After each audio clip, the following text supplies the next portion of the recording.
শুধু কি খাওয়ার জন্যই মানুষ বাঁচে? এই কদিনে কিন্তু বাড়িদের একটা বিরাট পরিবর্তন হয়েছে। তোমরা কেউ সেটা খেয়াল করতে পারছো না? কেন খেয়াল করতে পারবো না মিনু? এমন শান্ত হয়ে চুপচাপ কোনোদিন বসে থেকেছে ও? দেখছো না কেমন ঠায় সিঁড়ির ওপর বসে আছে, মুখে কোনো কথা নেই। অন্য সময় জল খাবার দিতে এত দেরি করলে তো একেবারে চিৎকার করে চেঁচিয়ে বুকে বাড়ি মাথায় করতো। ও বর্দি, বাড়িদের জন্য এই দুধ রুটিটা হয়ে গেছে। যাও তুমি গিয়ে খাইয়ে দাও। আমি না কি করব এখন বুঝতেই পারছি না। আমি ভাবতেই পারছি না অমর্ত্যদা এমন একটা কাজ করতে পারে, মানে স্বপ্নেও ভাবা যায় বলো তো? ছি ছি। সে কি নিজের বুদ্ধিতে করেছে নাকি রে মিনু রে? হ্যাঁ, ওই মহিলার পাল্লায় পড়াইতে কাণ্ডটা করলো। এটা কোনো কথা নয় মা। আমার তো কি কচি ছেলে নাকি? ওর বৌদি কি করে পারলো ওকে বশ করতে? সব ভুলে গেল, সব পুরনো সব কথা ঠাকুরজি সব ভুলে গেল না?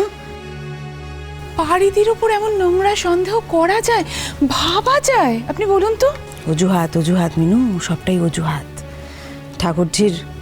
ঠাকুরজির কাছ থেকে দূরে যেতে গেলে তো অজুহাত খাড়া করতে হবে না? সব অজুহাত। যাক যাক যাও, খাওয়া দিয়ে দেখিনি, খাওয়া ওকে খাওয়া। এত বেলা অবধি না খেয়ে আছে। হ্যাঁ মিনু, ও বড় বৌমার কাছে যেতে তো মোটে সাহস হচ্ছে নি। আমি যাচ্ছি মা। মিনু, আমি খাবারটা নিয়ে এসে তুমি জলটা একটু নিয়ে এসো। ঠাকুরজি, আজ রুটি দিতে অনেক বেলা হয়ে গেল। মিনু, আয় জলটা নিয়ে নাও দেখিনি। নাও, গপ গপ করে এবার আমি খাইয়ে দিচ্ছি, খেয়ে নাও দেখিনি।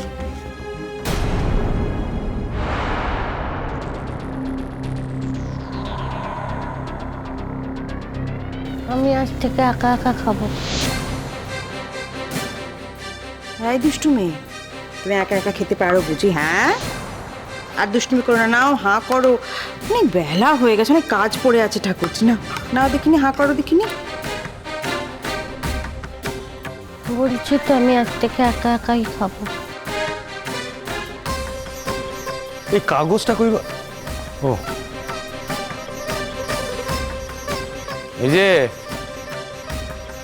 এত বেলা অবধি কি হচ্ছে? বায়না? বায়না হচ্ছে তো?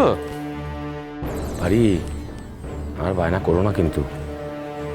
দেখলে তো কি বলে গেল তোমার। আচ্ছা মেজ ঠাকুরপো, এই কথাগুলো ওকে বলার কি দরকার? সত্যি বাবু, তুমিও পারো বটে। কিন্তু বড় বৌদি, আমি ওকে বলবো না তো কাকে বলবো? ওকে তো বুঝতে হবে যে ওর জীবনের উপর দিয়ে এত বড় একটা কাণ্ড ঘটে গেছে, যেখানে ওর স্বামী ওকে ছেড়ে চলে গেছে। বাকি যে খাঁচা ছেড়ে উড়ে পালাবে সেটা তো আমার অনেক আগেই জানা ছিল। কিন্তু আমি তো বলেছিলাম বাবাকে। তো আমি শুধু বাবাকে কেন, আমি তো বাড়ির সবাইকে সাবধান করেছিলাম, তখন কেউ শোনোনি। আজকে থেকে শিখছো। আচ্ছা শুভ, এখন এসব কথা কই কি লাভ বলো দেখিনি? হ্যাঁ, তোমার বোনে যে এরকম একটা ঘটনা ঘটে গেছে তাতে কি তুমি খুব খুশি হয়েছ? তা তো হওনি। তাহলে কাল থেকে বারবার একই কথা কেন বলছো? মা, বলছি তোমাদের বোকামো দেখে। এখন তোমার মেয়ের গায়ে একটা ছাপ পড়ে গেছে, বিয়ে হয়ে যাওয়া মেয়ে, তো সেই ছাপটা তো তুমি আর ঘোচাতে পারবে না, তাই না মা? আর অমর্ত্যদারও বলিহারি বাবা, ওই রকম একটা মানুষ তার সঙ্গে যা ব্যবহার করলো কাল শুনলাম। সেই তো, ওরকম একটা মানুষ তো বাড়ির উপকার করার জন্যই এসেছিল, তার সঙ্গে ওরকম নোংরা নোংরা কথা, ওরকম নোংরা ব্যবহার। ছি ছি ছি ছি ছি।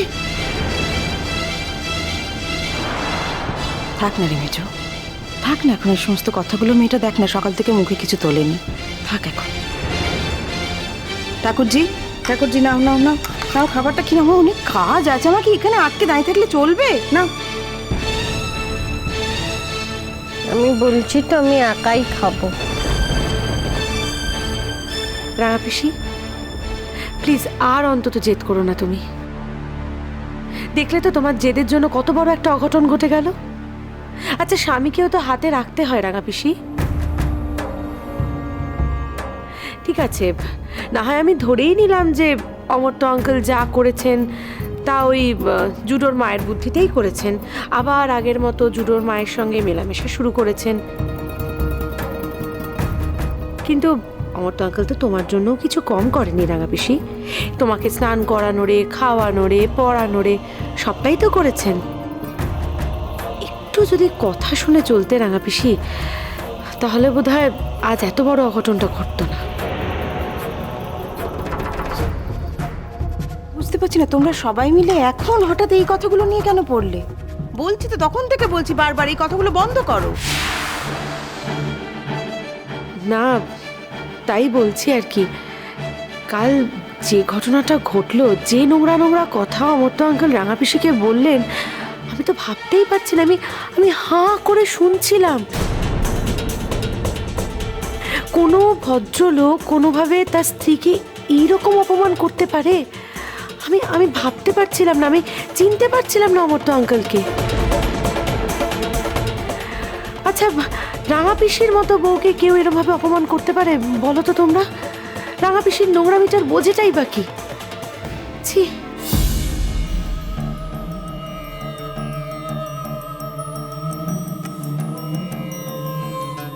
আমার তো তোমার সবচেয়ে বড় সমস্যা হলো যে তুমি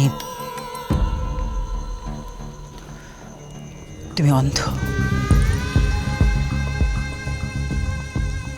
তোমার চোখ আছে কিন্তু দৃষ্টি নেই, আর তাই তুমি অনেক কিছু দেখতে পাওনি, পাও না। আচ্ছা, তুমি তো জানো যে এরা যখন যাকে আঁকড়ে ধরে তখন সবটা দিয়ে আঁকড়ে ধরে, আর তারপর যখন আবার নতুন কাউকে আঁকড়ে ধরে তখন আগের মানুষটাকে নিঃশেষে ভুলে যেতে পারে। এটা তোমার জানা। তুমি এদেরকে নিয়ে এতদিন ধরে এত কাজ করছো, অথচ এই সত্যটাকে তুমি কি করে ভুলে গেলে অমর্ত্য?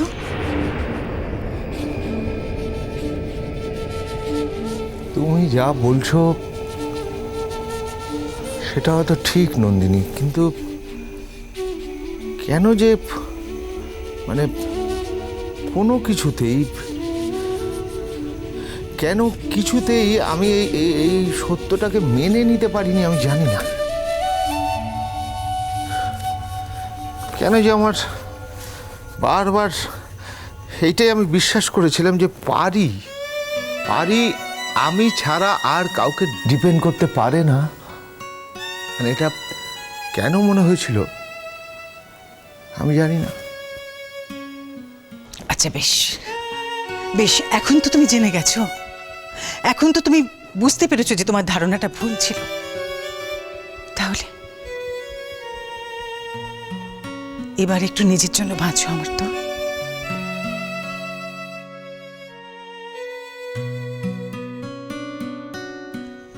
অমর্ত্য, দেখো, আমি তোমাকে যে কথাটা বলবো আমি জানি সেটা তোমার ভালো লাগবে না, কিন্তু এ কথা সত্যি যে তোমার যে ট্যালেন্ট ছিল, যে ক্ষমতা তোমার ছিল, তা তুমি হেলায় নষ্ট করেছো, আর সেটা নষ্ট করেছো ওই মেয়েটার পেছনে পড়ে থেকে থেকে।